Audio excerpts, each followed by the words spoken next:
the normal pantry you have in a restaurant is large. You can have an inventory of, $20,000-$30,000 just in. Oh, wow.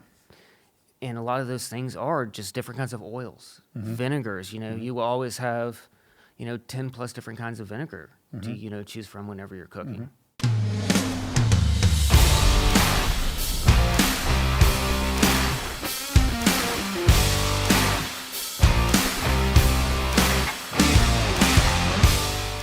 Hi, I'm Erik Weir, and welcome to another episode of Stuttering Your Way to Success. My guest today is Chef Julius Kaiser. He is a chef at the Cliffs Communities. They have multiple locations, and I wanted to have him on today. I eat at the Cliffs with some frequency. As you can see, we have some food in front of us, and we're going to talk about food today, how food impacts us, culture, taste, the fantastic topic of food, and some of the trends today, like farm to table.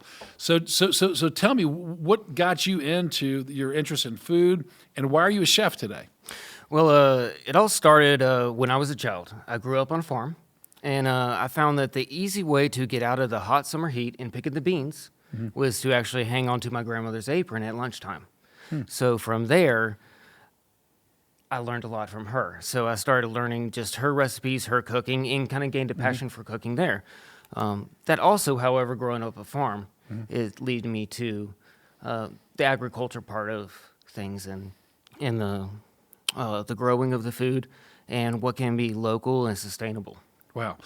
So the craze seems to be farm to table. I go to restaurants, and sometimes it seems horribly expensive to support the local guys. Yes. Like the food's better. I mean, tell me what's up with farm to table. Is it healthier? Does it taste better? I mean, tell me about that. Well, typically a lot of the farm to table, you're going to have, one, fresher ingredients rather than it coming from, one truck to moving to another truck to what location you never even know where it's grown. To something that is right down the road that is typically going to be more organic and fresh.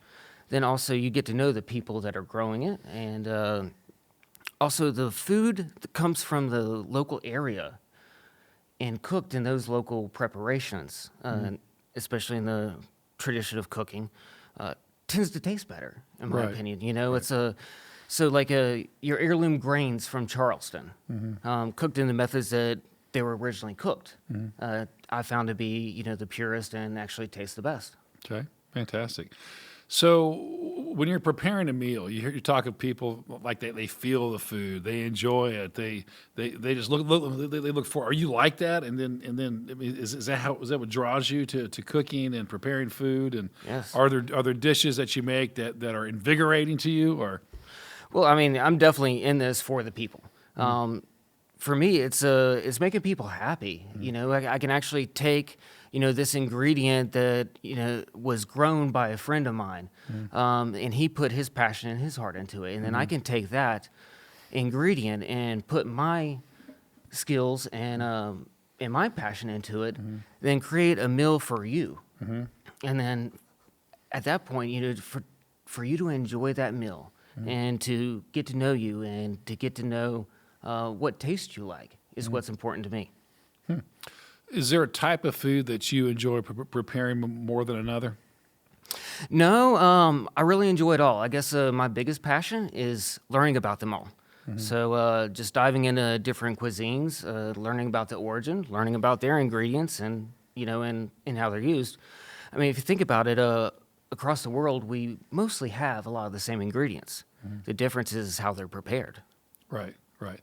Do you ever go to? Sometimes I go to a restaurant and you realize you have the steak or the vegetable, but it's amazing how different the food can taste just with the spice.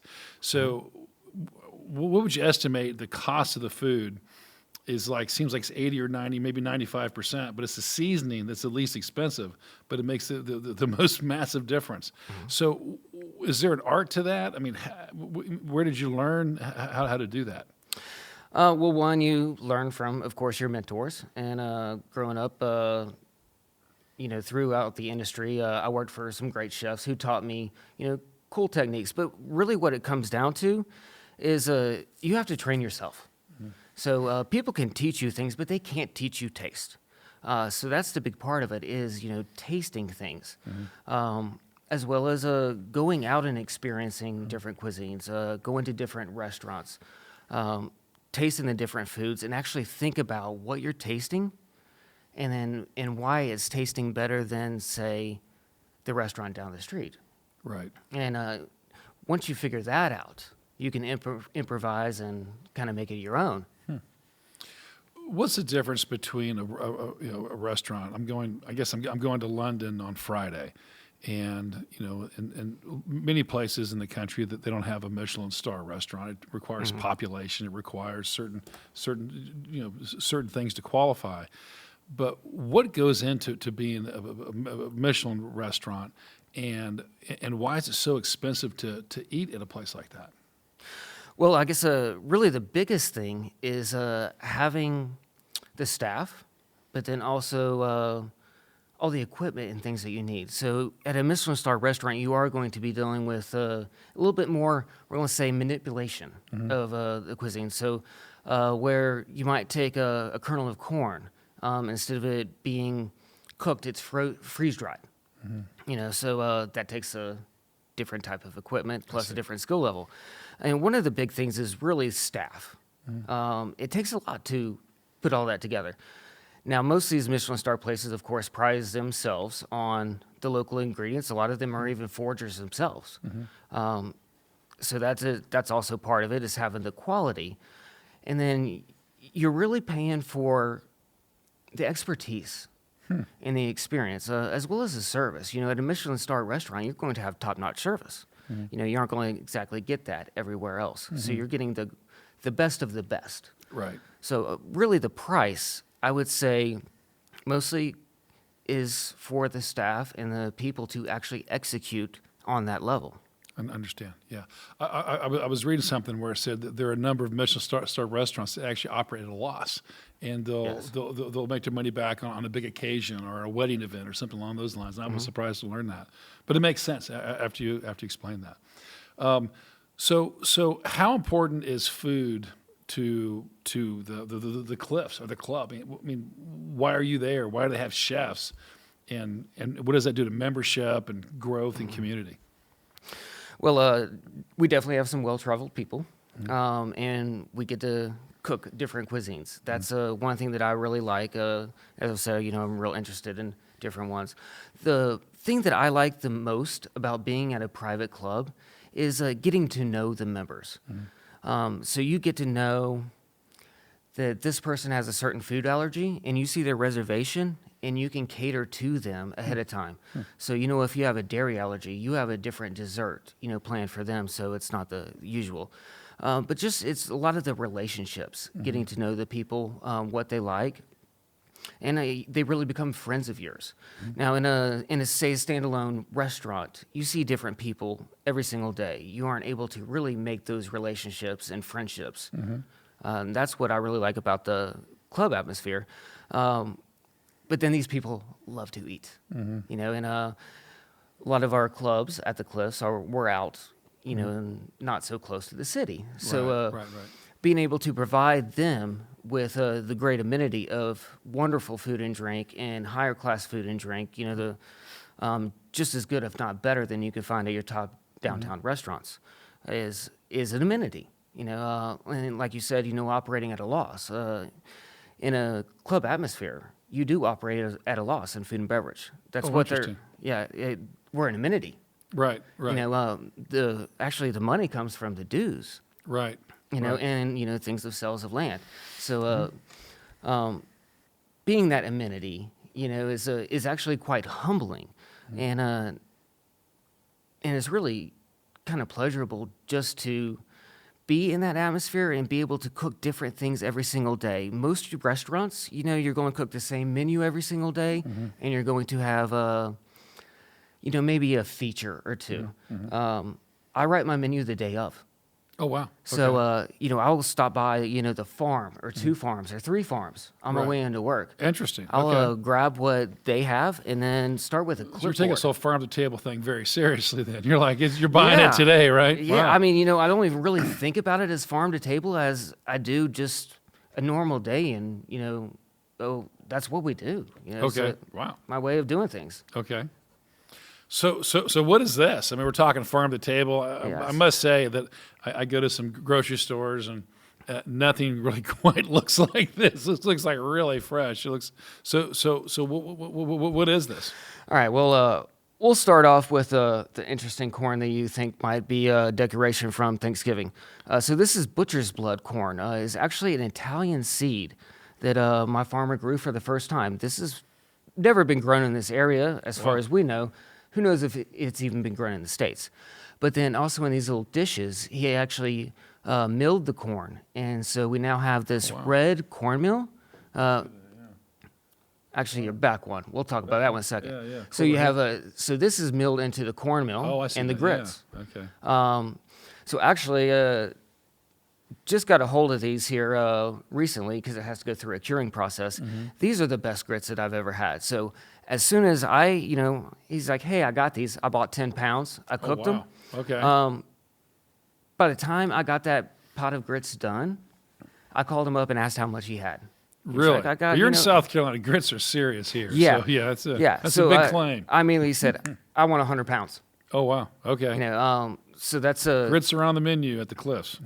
yeah, and but that's something that is going to make us different. Correct. As well as be just even a better quality ingredient. Now, actually, in the front, Okay. right there, is a blueberry powder. Oh, okay. So we have a local blueberry farm, Sure. organic blueberry farm. They do a great job. However, it's not blueberry season. right. Oh wow. Look at that. So a lot of what we do in things, especially dealing with these local farmers, is preservation. Okay. So this blueberry powder, was blueberries that were dehydrated, ground into a powder that you can use in smoothies or garnishes on a cake and have those nutrients and benefits of the blueberry year round. Other than that, let's see. Of course, we have some lacinato kale. Most people think of kale as, bitter and things and Right. not so good raw. This is excellent in a salad.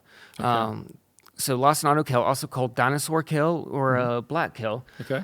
You can find it at some supermarkets around. That's Right. my favorite thing to make a Caesar salad out of. Oh no way. Okay. Yeah, so the texture is nice and crisp. There's no bitter. Very delicate green. And of course, some beautiful lettuce. Right here we have some kohlrabi. Wow. One of my favorite vegetables, especially this time of year. So right now we don't have a lot to choose from. And this is something that is growing this time of year that is an excellent vegetable. Fantastic. We have shiitake mushrooms. Very nice. Yeah, Okay. so these were just picked yesterday, as well as these are king oyster mushrooms that Oh, how are about being that? grown at a Those farm are here. massive. But then it's not just about vegetables. It's about our proteins and our different meats and things as well. Like if you see, check out these eggs. Wow. Look at that. Oh my goodness. They're all different colors, right? Yeah. Wow. Yeah, so Okay. so this comes from a wonderful farm where I actually buy chickens from. Okay. I buy ducks from there. Oh wow. Okay. So they harvest and sell live ducks, chickens, and then I get the duck eggs as well. Most Okay. people aren't quite as familiar with What's the duck difference eggs. between a duck egg and a chicken egg? Oh, they're just one, they're larger for me as a chef. They have a little bit more value. When you're using 20 eggs at once, and you can use 12 duck eggs instead of 20 chicken eggs. So the duck eggs are larger then. Okay. Duck eggs are much larger. Oh, okay. Yes, Okay. most of the time about twice the size. Okay. Wow. They're higher in fat content and much richer. Okay. So used in cooking for things like a hollandaise. Okay. So the color of your hollandaise is going to be such a brighter color due to the color of the yolks being Okay. richer, All right. as well as just the flavor being better. Same as ice cream. Okay. And a lot of your baking, duck eggs are the best. Pasta, when you're making pasta. Really? How about that? Okay. How about an ostrich egg? Now, I don't know exactly about that. I have never had an ostrich egg. I would like to have an ostrich egg. And that'd be something, be nice to experiment with. You know where to get one? I was flying through a state, and there was a rainstorm. We landed, and there was a gentleman that had a small airport, and he had an ostrich farm. And he had a little diner, and they served ostrich omelets. And they are massive. They're not playing around with with an ostrich omelet. Yeah. But it was fantastic. It was good. I didn't really know what to expect, but it was good. It was fantastic. Cool. So I love so duck eggs are twice as big. They have a different taste. Interesting. So what could you make with what's on here? I mean, what could you produce? I would, which is, of course, we got like mostly vegetables. One, I'm going to start cooking the grits. They take the longest to cook. So I'm going to do grits with mushrooms and then a fried egg on top. Okay. The rest, I'm going to take the kohlrabi, which would be, shaved thin, and use that as an ingredient on the salad with the greens and the kale. And then, of course, I always have another few ingredients hiding that we'll use in your normal pantry.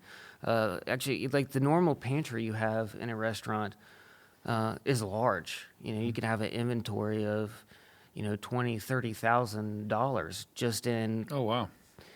And a lot of those things are just different kinds of oils, vinegars. You will always have, 10 plus different kinds of vinegar to, choose from whenever you're cooking. Wow. So how would you use the dried blueberries? What would you do to that? I think they're antioxidant. I think, is that right? Antioxidants, yes. Thank you.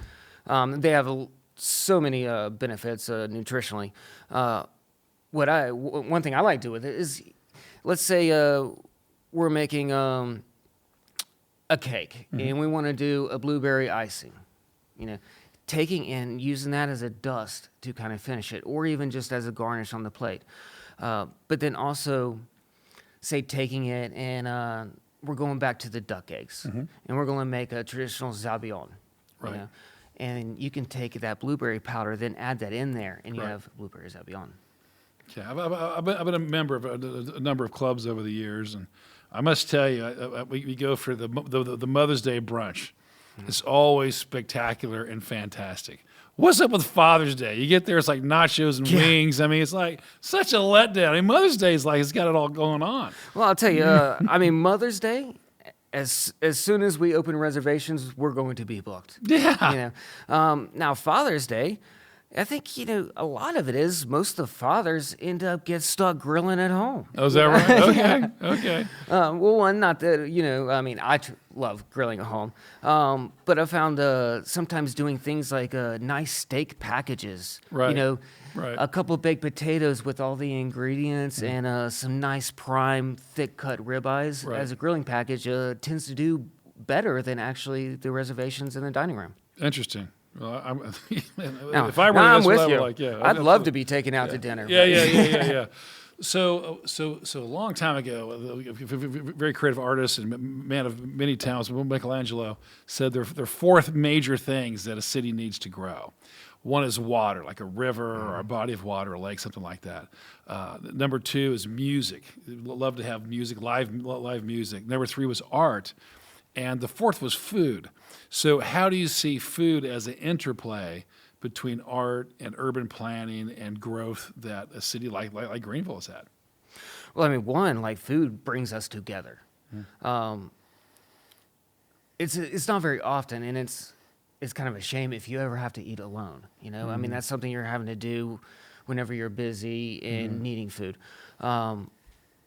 Whereas food should be more of a gathering, and that's one thing that makes it, I think, beautiful in different cultures and learn the different cultures. Here in Greenville, the food scene is growing very fast, and a lot of cool places popping up. The play and the culture, man, food is the culture, and just bringing people together. That's something that you need to live, but also, having the music with the food is just creates an environment. And that's what we're looking for is, a good time and experience and sitting down and enjoying a meal, rather than a lot of times having to eat on the run. It's a different thing, and just in the company and fellowship of other people. Yeah. Well, I know if I visit a restaurant or a club or something like that, and you can really the quality of the food has a direct impact on the length of the time you have to communicate with one another, Yes. each other, and talk. And if the food is not that good, the meetings are quick. Yes. If the service is good, the food is good, they last longer. So that's so Well, true. if you slow down and you're enjoying the food and like, hey, man, this is good. I'm ordering another course. You're going to be there longer. No doubt about it. No doubt about that. So if someone's listening to us today and they're thinking, man, I would love to be involved. I'd love to learn how to be a chef or learn to just for myself, learn how to cook better. Are there steps or things you can do or books to read or classes? What suggestions would you give somebody? Well, you definitely have, television, your shows on TV. But just even getting into YouTube, finding Yes. finding what you're wanting to cook and doing research about it. Then also books are so readily available online. Now, I mean, of course, one of my favorite things is books. Now, us as chefs, do we really go into a book and use that recipe as it's written down? Absolutely not. We take that, we find something, we use it as an idea. Okay. So kind of the basic thing is if you really want to learn how to be a good cook, you need to start with the basics, the basic techniques of cooking, as well as, the knowledge of ingredients. So you can't cook a good piece of kohlrabi without knowing how to cook it. How would you cook that? I wouldn't know. If I Okay, saw that, yeah. it looks intimidating. I love wouldn't this know what to vegetable. do with that. Okay, so you peel it. You can eat it raw. I do like it raw. It's almost kind of like a radish without not quite as much bite. Has a wonderful texture. But my favorite way is just to like light salt and pepper, a little bit of olive oil, and roast it. Roasting is one of my favorite ways to do vegetables rather than say a blanching or steaming. At that point in time, you're actually losing the nutrients. Whereas in like roasting, you're kind of concentrating those. Pretty much cooking is a dehydration process. So do you want to lose it in a pot of water, or do you actually want to just evaporate the water and concentrate your nutrients? So you tend to have a better flavor with more of a method of roasting than say a blanching. Some people who listen to our show, maybe they have some wild game meat of some sort. Is there a different way to prepare either wild game than you would meat you purchase from a grocery store that's more like a cow or something? Well, no, there is a flavor difference. Of course, just as a pig is going to taste different than a chicken. So each animal is very unique. Now, for some people that don't like the, say, gamey flavor as much, there are ingredients that you can pair it with that help with that. Say, parsnip. Actually, a lot of root vegetables are very good to tame like that extra game flavor. Now, me, I love that, but it can be, rather rich. And that's one way you can actually use other ingredients and kind of tame that and make it a little bit more palatable for someone who isn't as much of a game fan. If someone's a vegetarian that listens to the show, so the thought of meat's terrible, but I'm a vegetarian, let's say. If they were, how do they get the protein that they need to have and the balanced diet that they need to as a vegetarian? Also the taste, because oftentimes some of the vegetables have more flavor than others. So how do you prepare meals for vegetarians? Well, you also get a lot of nutrients from your legumes, Sure. nuts, and honestly, I've always told people the only way that I could be a vegetarian is the mushroom. Okay. So the mushroom and how much flavor it has can actually really enrich a dish. So you can get a lot of flavor from that. If you chose to be a vegetarian, you obviously love the vegetables. Right. And so the best way to cook for a vegetarian is give them what they like, just prepare it in the best method. So a variety of vegetables. As well as your different grains, but other spices and enriching flavors. Sometimes as a business person, I'll talk to other people who say they'd like to own a restaurant, but they have no restaurant experience. They're not a chef. They have no experience. Is that a bad idea for them usually, or how will they find a chef to work there or recruit, or if you're a chef looking for a job, would that appeal to somebody?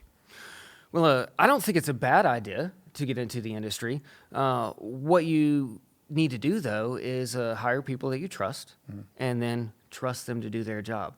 If you put too much of your hand into it and not allowing the professionals to be the professionals, that's where a lot of restaurant owners tend to fail. Then also, you have your downfalls, say being a chef and opening a restaurant, because you are going to be 100% into what you're cooking. Right. And what you want to cook. When in all reality, it's not what you want to cook. It's what your clientele wants to eat. Right. It's where your restaurant is at and what people are looking for in that area. So that's a big thing with if you're wanting to develop a restaurant or open a restaurant, you have to know what the people in that area want, what your clientele is going to be. And then you hire people that can actually properly execute at that level. Okay. So you work at a private club, the Cliffs. The Cliffs is known for people moving from all across the U.S. to live there. It's, as you were saying, you have a well-traveled membership. How would what you prepare there be different than if you were to open a restaurant, say, in Greenville or Anderson or Charleston? Or would it be different? Not as much different because, it is about putting passion into it. Me personally, though, if I were to open a place, it would probably be sandwiches. Why sandwiches? Because honestly, I cook so many different things. Whether it be from game meat to, exotic corn that was milled from a farmer. What I tend to eat myself is a sandwich. So there's so much that you can get just out of a sandwich, and it's not just the ingredients in the sandwich, but how the sandwich is layered and how it's built. So me personally, if I were to open a place, yes, I would be different. But then even in the club atmosphere, they like a sandwich. So providing them with a good, proper sandwich. One of the highest selling items in a club is a burger. Is that right? Okay. Yeah. That makes sense. Okay. Yeah, so you always do your burger well. And that's the big thing is whatever you're going to do it well. If you had one piece of advice as we prepare to close that you wanted to give to somebody who's listening to this and they're in their late teens, early 20s, and they kind of want to become a chef or follow in your footsteps, what advice would you give them? It's a long road. My biggest advice would be humble yourself. It's real easy to start learning and someone tell you that your food is good and then you think that you're good. I learn every day. And any day that I do not learn is a day failed. So really it's about learning different things every day, but you have to continue to explore and push yourself. There's not anybody going to be pushing you to do your job or to really grow. That's something that you have to do yourself. So gather that passion, and you have to put your mind to it. Great. Well, thanks for being on the show today. I really appreciate it. It was a pleasure. Great. Thanks for joining us today on another episode of Stuttering Your Way to Success with my special guest today, Julius Kaiser. Thanks again. Thank you.